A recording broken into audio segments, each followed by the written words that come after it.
energy projects by 2030. So we are looking at the potential for a significant amount of funding to come down the line to encourage you as local authorities to work with community energy groups to get renewable generating assets on your estate. So without further ado, I will introduce you to our speakers today, who are Ben Atkinson, the Sustainability Manager from North Lincolnshire Council, and Councillor David Rose, who is both a Cabinet Member at the Council with the portfolio in this area, but also a board member of North Lincolnshire Community Energy. So I will stop sharing my slides now so that Ben can share his. And if you've got questions, the Q&A, please, even about what I've just said, but particularly around what Ben and David will tell you about, start firing them into the chat and we will be collating them so that when they finish speaking, we can facilitate a Q&A.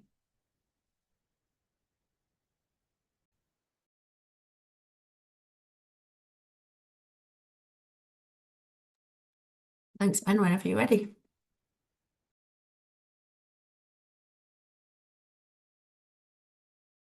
I think you might be on mute, Ben.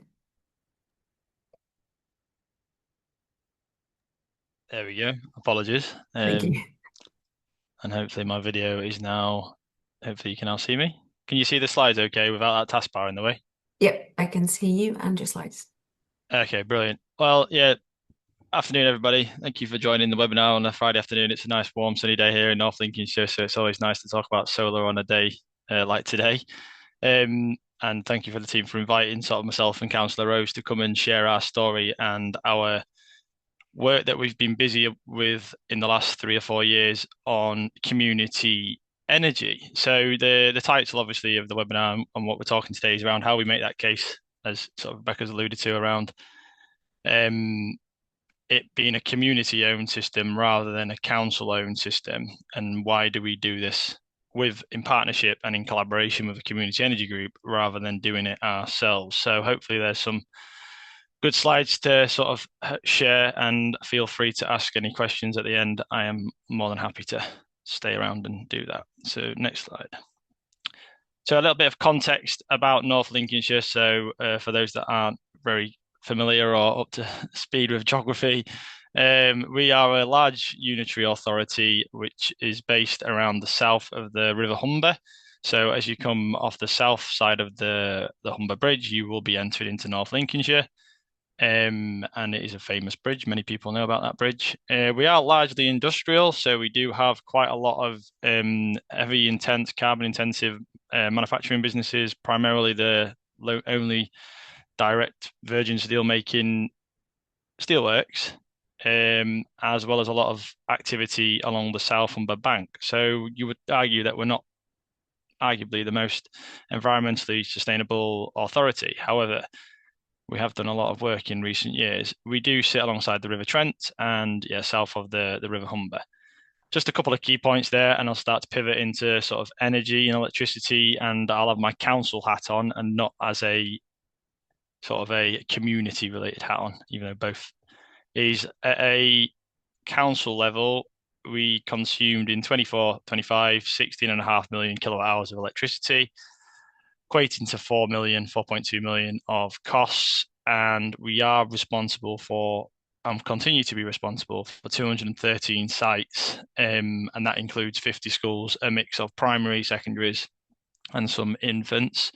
We do have quite a mixed portfolio of assets in terms of investments in museums, on commercial properties not included in that 213. We do have a stake in an airport, public toilets, leisure centres, etc. I know everybody's authorities are slightly different depending on whether you're sort of district, unitary, county, etc. On the extent of how large your estates are, but we do have quite a large estate for ourselves, and we do have like our leisure centres within our current ownership as well, so they're not outsourced like neighbouring authorities. A quick introduction. I oversee our energy and sustainability teams at North Lincolnshire Council. So I do have our energy officers and our management side to it, as well as our Green Futures plan, which is our sustainability strand to North Lincolnshire Council.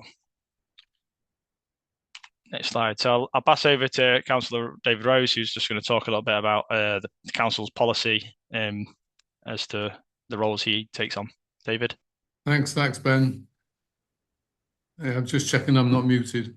No, Yeah, we of can hear you. course, what I haven't mentioned is the advantages of North Lincolnshire for generating energy from solar panels, because our main town is Scunthorpe, which is known locally as Sunny Scunny.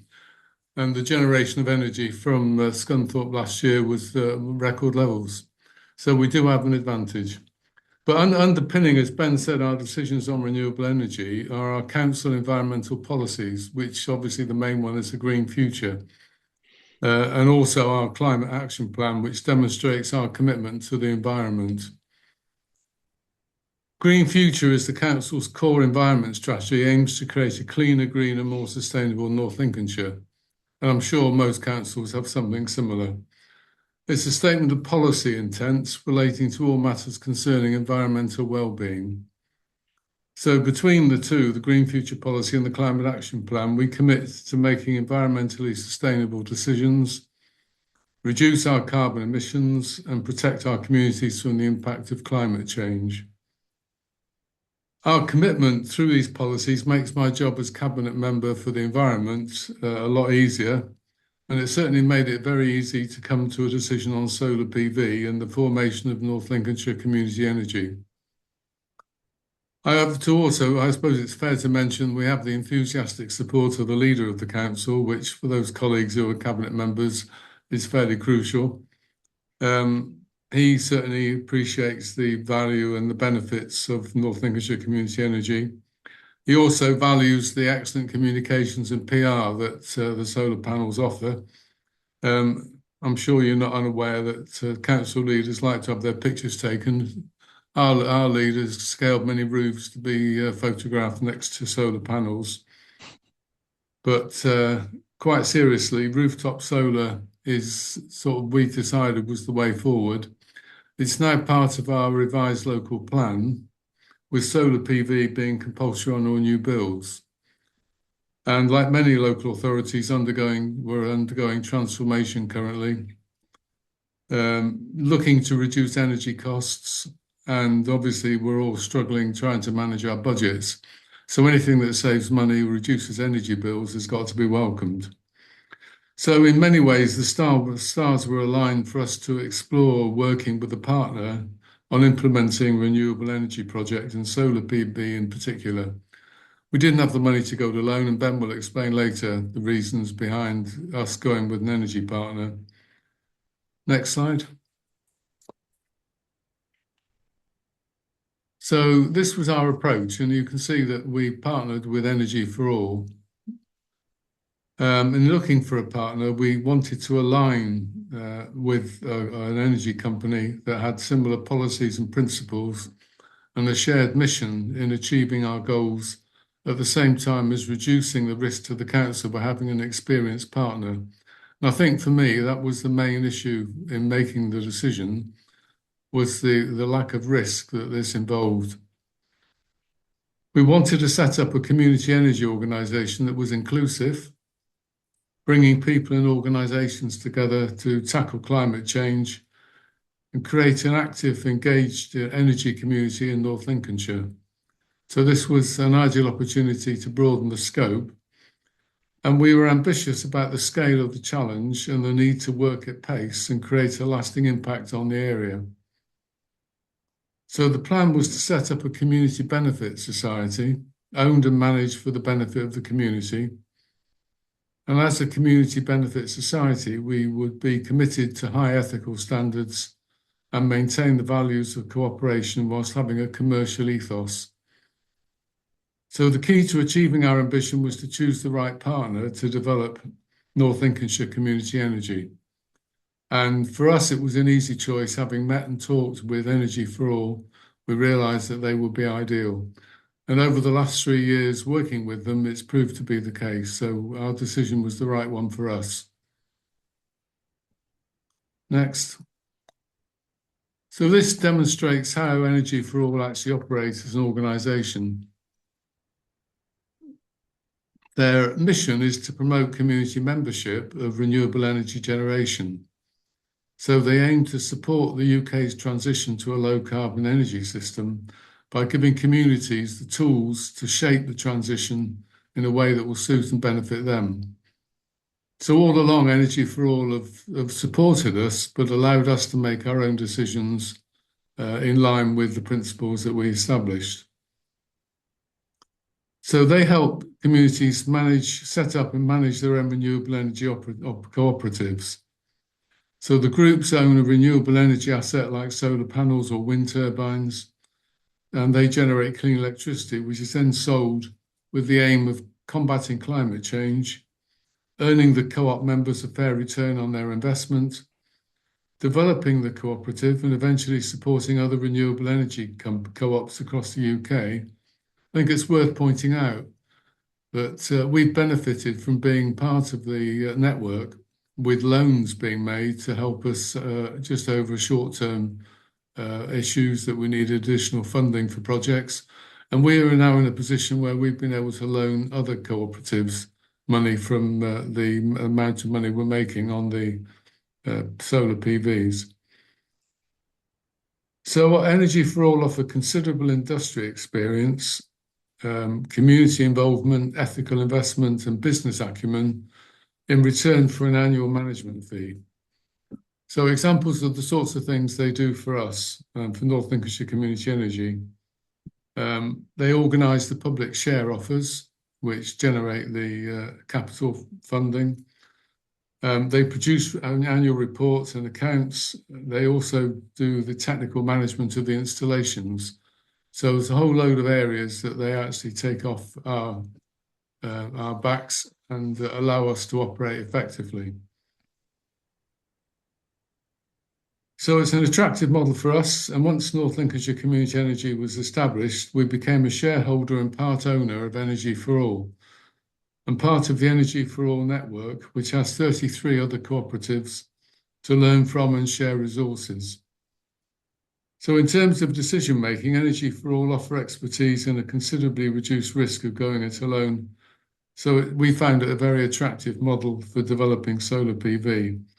With the free installation of solar panels on community buildings at an agreed fixed price, well below the market rate, saves local organisations and the council significant savings on energy bills. Thank you. So this slide shows North Lincolnshire Community Energy's engagement with partners. Just for interest, the board consists of 2 members from Energy for All, locally active members of the community, and myself as cabinet member. And we used initially the Towns Fund as capital, obviously not available anymore, but it was a good kickstart for us in terms of providing us with a decent amount of capital.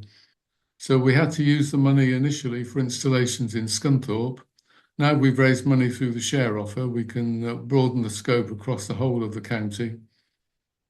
But we decided to start with schools, which proved to be an excellent decision.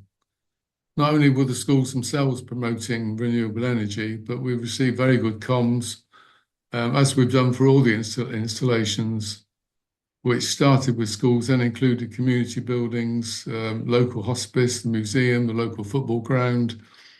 I think it's 23 or 24 installations we've now got.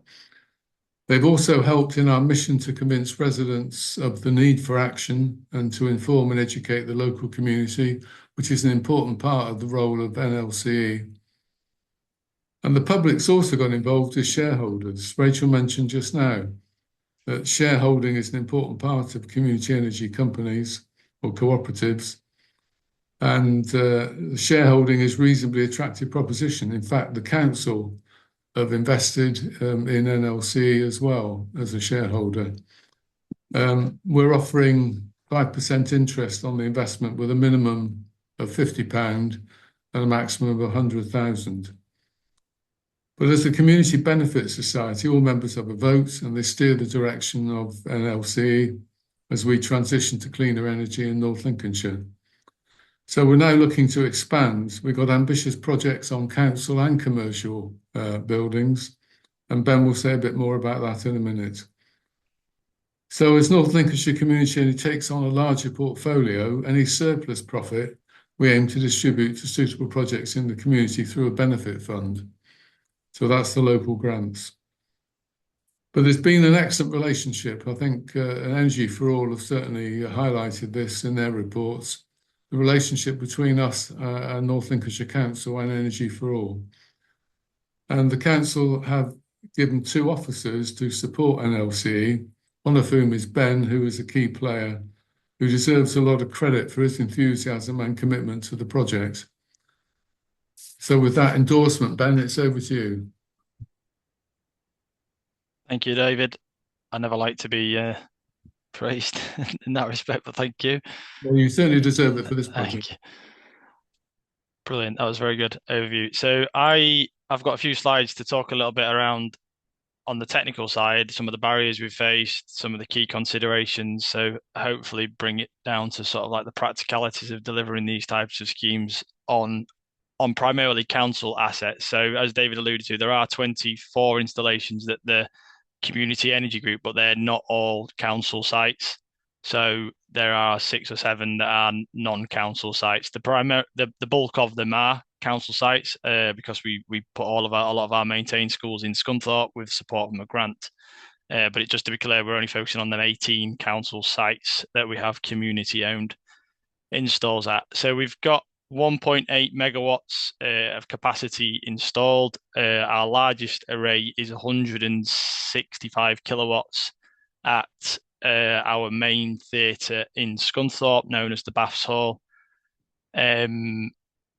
We are generating around 1.6 meg there, 1,600. That should be 1,600 megawatt hours per year. Aggregate savings to the council alone around 350,000 in the last 2 years. There's been a very good performance on some of the largest PV systems. So going back to that original one I mentioned, the theatre, we've consumed 97, 98% of that power due to its daytime demand and high demand. They're all inspected, they're all maintained annually, and I'll come on to that as part of the PPA and O&M issues that we have to make sure are aware. There's been 1.35 million of capital that's gone into all of NLCE's investment in systems, and they've had 2 share offers that have raised that total, 800,000 roughly on one. And that to me, a council as well as a local member, as a local resident, is staggering, because at one point we was very uncertain as to whether this would get off the ground, whether we would raise £20,000, £50,000, £100,000. It was all going to determine how many schools we could ultimately do through this approach. So we was just trying to look at one site and get one site away. And I think the key to this is once you've got the delivery in place and through the support of the Rachel's toolkit and others, the snowball effect is really, really sort of powerful. We've had over 1,000 children that have participated in educational sessions. So that's 1,000 children that council-owned, maintained schools that have had sessions on PV. Teachers that have been using some of the sort of the materials in the workshops that the contractors and the community energy group have been doing. And I think that's vital, because we wouldn't have done that if we'd have done some of this ourselves. We would have closed off the project and got the handover and moved on. NLCE now is profitable. We've been working at this for a few years, and it is great to see now that they're looking at a community fund, as David alluded to, of roughly £25,000 going back into the community as of this year. Sorry, that should change, and that's just going to continue to grow because we've added 4 or 5 more into the system. So that's a state of play where we're at now with community owned on NLCE's buildings. Key considerations. So I've listed a couple of slides on key considerations. So the first one is site suitability. I think you all know about you checking your roof condition, structural checks, orientation, getting the design right. We picked schools obviously because the daytime profile uses worked quite well, and they're very steady, sort of consistent users of power. But why I wanted to put that in there is enabling costs that are often a deterrent to delivering a scheme at a council level, because you will flag up that the roof needs a repair, you'll flag up it needs some additional structural strengthening, you'll flag up that it needs electrical upgrades, and therefore at that point it may need another 20, 30,000, 50,000 investing into the scheme. And as a council officer that's addressed council schemes without the community approach, that then just becomes non-viable and sits on our list of non-viable systems. So what we've been really very good with NLCE is where our capital can go into a scheme and then where they've come forward with their capital to deliver the PV. So in some instances, we used a Towns Fund grant to do a lot of some enabling works that was sort of roof repair work, and it allowed the schemes to then be more viable and often designed better for NLCE to take on going forward. Designs, I've put in there key considerations. So we went at it originally. So is it heavily reliant on export? Does it align to the daytime profiles? As I've just mentioned, very few of our sites are actually reliant on any export, barring the summer holiday months. So we have picked our main consumers that have a good profile throughout the summer months, except obviously the summer holidays where schools are not there. A lot of that benefit that NLCE get from the export, all the benefit from the export goes back to NLCE during them summer months. But I think your designs have to be appropriate for the type of buildings that you're doing, because some roofs can lend themselves to quite attractive PV systems. If I go back a slide, that one there is a school. So in the 6 weeks of the summer holidays, that PV system that is sort of southwest facing will all be exported to NLCE. But we wouldn't have done that if it wasn't such a high profile PV system that we could have done. Third consideration is return on investment, and I've put in there, by that I mean having a longer term view and quantifying other impacts in your BCRs and all of your business cases, rather than quantifying other impacts, sort of the long lasting impacts of community energy. So by that, sort of your pot that you're investing in the community, the quantifying the impacts of active members of the public coming and being involved in community energy, all of that other additionality that community energy offers. I think having seen BCRs and having seen schemes being assessed just on a pure financial and a carbon saving, we often forget about the raft of other benefits that's happening in a community through a community energy approach. And I think that's vital for council decisions, for strengthening the case for community energy. Because on a like-for-like basis, let's be honest, it would be easier if the council just did it. And I'll come on to that. Key consideration number 4, operation and maintenance. So don't forget all of these costs in your whole life cycle costs of PV systems. And we have built a lot of this into our PPAs. We were quite keen to include more than just reactive maintenance into our PPA and agreements with North Lincolnshire Community Energy, ensuring there was high standards of compliance with all of the building requirements, ensuring that we got performance monitors, regular reports, inspections, certificates, etc., on an annual basis. And that is often overlooked in PV systems, that we get some grant funding, we get some internal capital grant, and then we forget about the annual sort of £600 that we have to account for over 25 years. So we have embedded as much as we can into that agreement with our community energy group. That does obviously increase the cost slightly on the PPA price, but as an authority, we have to have high standards of delivery. So O&M, do think about that in terms of any of your business cases and how you approach that with your community energy group. Type of contracts, so the length of agreements for your PPAs, leases and licenses. Licenses and licenses, we went around that for the best part of 6 months. We do not grant any community energy group exclusive rights to our rooftop. We have, after DFE advice and several meetings and challenging sessions with DFE, that we have a lease in place for our schools, and we do operate on a license for some non-school sites. Both of them have been through a lot of legal rigorous processes, but one of the key considerations in any of your site selection is just be aware of the permissions required from other departments, primarily DFE, if you're addressing and having a look at schools. They aren't the greatest, and hopefully there's no DFE people on the call today, but they can be slow, they can be quite challenging. But I think having that conversation, and once you've got one site away and that key personnel, it helps. So for instance, it took us the best part of about 6 or 7 weeks at one point to get one lease away with a school. When the school governing body had given permissions, the school governing body had submitted the applications, And then once we'd got to sites 5 or 6, I think it was taking like 2 weeks to sort of cut that into a third, because we knew the people, we knew the personnel, the forms were good, they knew all of the attachments, and it was working. I wish more of that could happen across other government departments. Key consideration number 7. So I'll be very transparent, we was very lucky.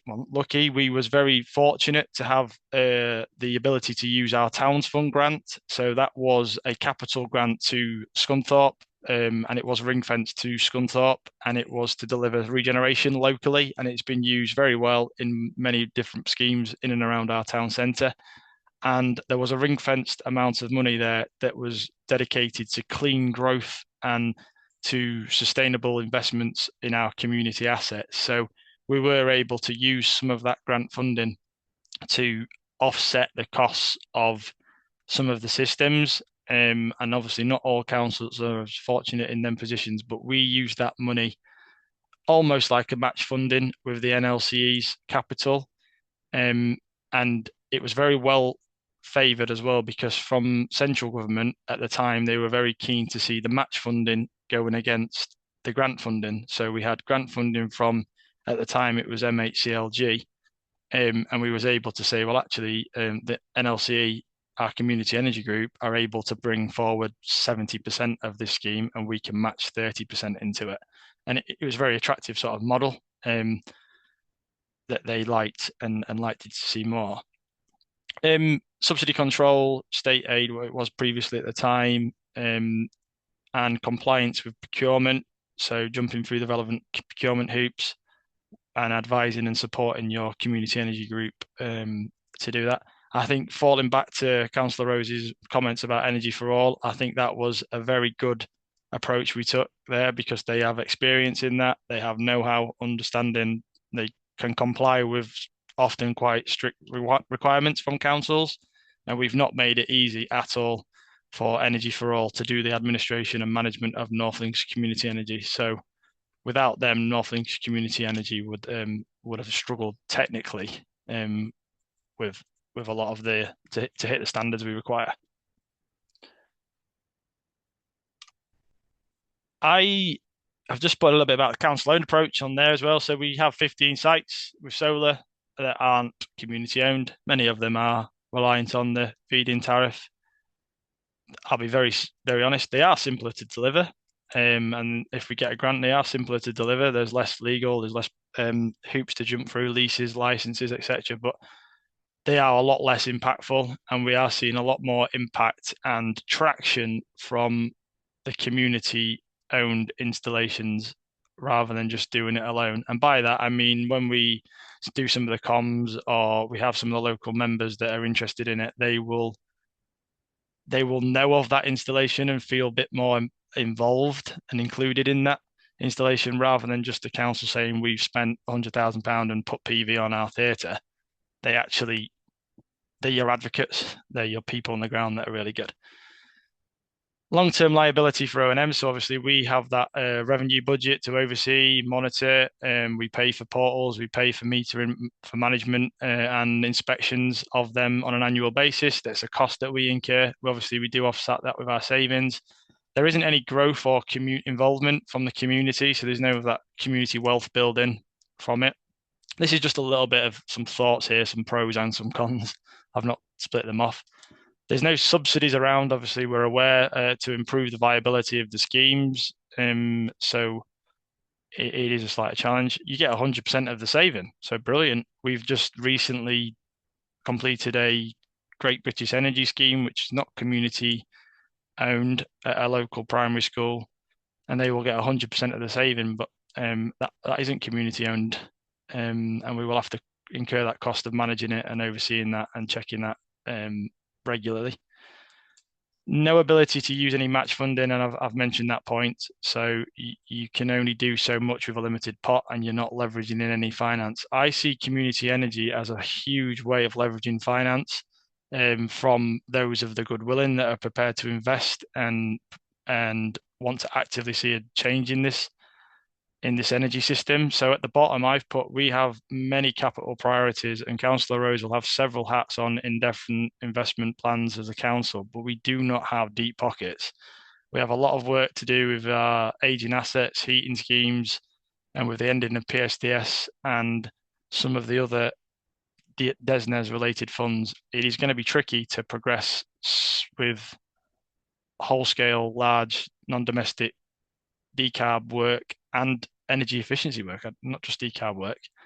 And there aren't routes for community energy. There aren't routes for leveraging finance of this type